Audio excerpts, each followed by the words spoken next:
This is the Viltrox Nexus Focus F1, which basically gives any cinema or anamorphic lens native autofocus from your camera system.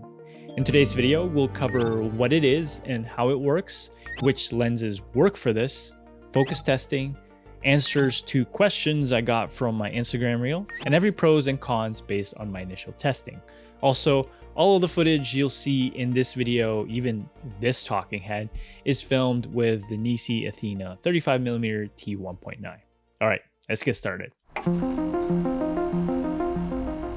The Viltrox Nexus Focus F1 kit comes with a PL to Sony E adapter, a small power through block, 2 motors or 3 depending on what kit you want, and all the USB-C cables you'll need to run this.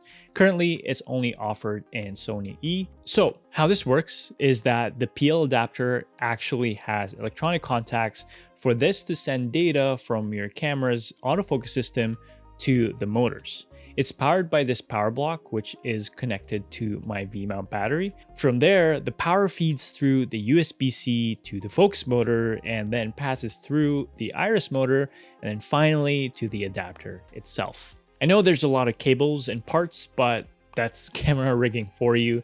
And I highly recommend getting cable ties and angled USB-C cables so you can have a clean setup. So after you've rigged this, the magic happens after you calibrate it. I want to note that this is a pre-production unit, and Viltrox has mentioned that the calibration process will be way easier than what I have experienced. And if you do need to calibrate it, I highly recommend following the setup steps to the T. The setup process seems simple. You manually put your lens info, add markings for the iris and focus motor, and then go through the calibration process with this focus chart. The first few times I've tried, it failed. I don't know why, but magically when I was about to give up, it started working. So I was able to successfully calibrate it after that last try. And I think the end goal for this would be having every lens profile available when this is officially launched. So the most popular cinema or anamorphic lenses would just be plug and play when using this. But for now, the calibration process is a must. And again, this is a pre-production unit, and let's hope that the production units will be miles ahead in terms of user experience. One more thing to note is that the iris motor is a must to have this calibrated. But after calibration and everything is working, you can remove it so you have less stuff on the rig and have less cables as well, and just keep the power module and the focus motor. Okay, so most cinema lenses work for this, but there's one caveat. It has to be a lens with internal moving elements, because I really wanted to try this with my Cinemodded Helios 442, but the lens extends out when you touch or move the focus gear, so the iris gear is never in place. The rehoused version of the Helios 442 from Iron Glass would definitely work though. I actually have a recommended lens for this, and it's actually the Nisi Athena Prime lenses. One of the biggest reasons is the minimal focus breathing of the Nisi Athena Primes. This is one of the cinema lenses that practically has no focus breathing and is crucial for an autofocus system like this because you want smooth rack focusing. Sony has a fast autofocus system, so you don't want the image pulsing in and out when it's tracking an object, so this is crucial to have with focus systems like this. Another reason is that it's small and lightweight. I don't want added bulk into this setup, especially if I'm using the FX3 or similar cameras. The T1.9 aperture is also helpful for overall filming, like low light filming or beautiful bokeh when filming isolated shots or just, hero shots. Overall, this lens is perfect for this because it has neutral and almost no chromatic aberrations.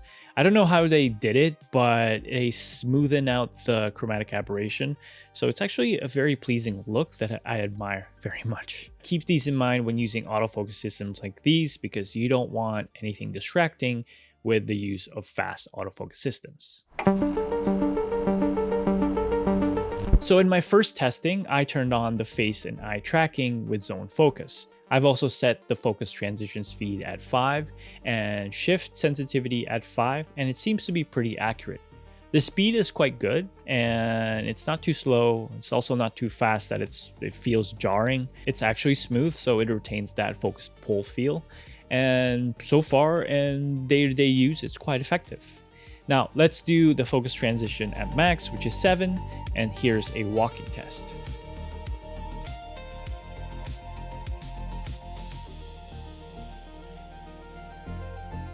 I found that the motors actually react to the focus transition speed setting, and this is at 1, the slowest setting, and then we'll compare it with 7, which is the fastest setting.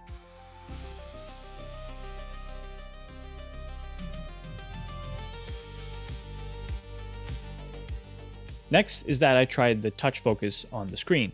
It's perfect, focuses where I tap on my frame.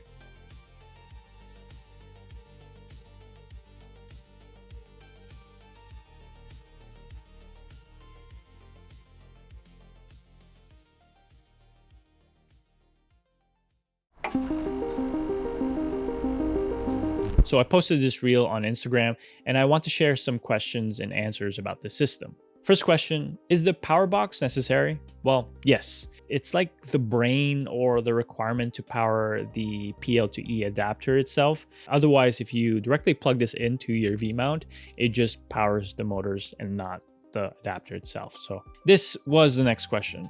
And yes, I think it was a race between them, but also I am curious to see how Tilta competes with these. Competition is good, so we can get better products in the future. Next question is that, will we get this on other camera systems? For now, it's only Sony E, but most likely we'll see this in other mounts. Sony E is just too popular, so it's always the first one to be developed. Great question, is this better than DJI's? Well, it depends on the workflow. I think theoretically this is better, but the DJI Focus Pro has some features that this doesn't have, like manual focus override. DJI LiDAR also relies on enough light, while this one's solely reliant on the camera's ability to see in low light. So it's sort of better, but again, these are situational and it depends on one's workflow. Does the second motor allow auto iris? This was actually a great question, and I tested it right away, and it does work and it's accurate. Is it out, and what is the price? Right now it's out on Kickstarter and it's about 800 to 1100 USD, depending on the combo and the shipping fees. The biggest pro for the Nexus Focus F1 is that if you're used to filming with Sony native lenses, this will give you a similar experience with a cinema or anamorphic lens. Auto aperture works, tap to focus works, tap tracking works, face and eye tracking works, and I mean, it's a decent system. Not perfect, but definitely getting there. Just keep in mind, this is the first iteration of this kind of products, so we'll maybe see better versions in the future. So let's talk about cons and kind of like the quirks that I've found while using this system. Is that if you want to manually override focus, you won't be able to. You're stuck there unless you just move the motor forcefully, and then you're stuck on manual focus until you kind of set it up again. Another thing is that when you're reviewing playback in camera, the Nexus Focus also thinks that the camera is off. So it turns off maybe after 30 seconds of reviewing footage. And when we go back to the camera view, the system actually restarts. There were a few times that the autofocus continuous mode completely turned off and I had to restart both the Nexus Focus and the camera. And hopefully that is all the quirks, and the rest is just like, you know, kind of like making the user experience a little bit more solid. But again, I want to film with this more and maybe revisit it in a long-term review.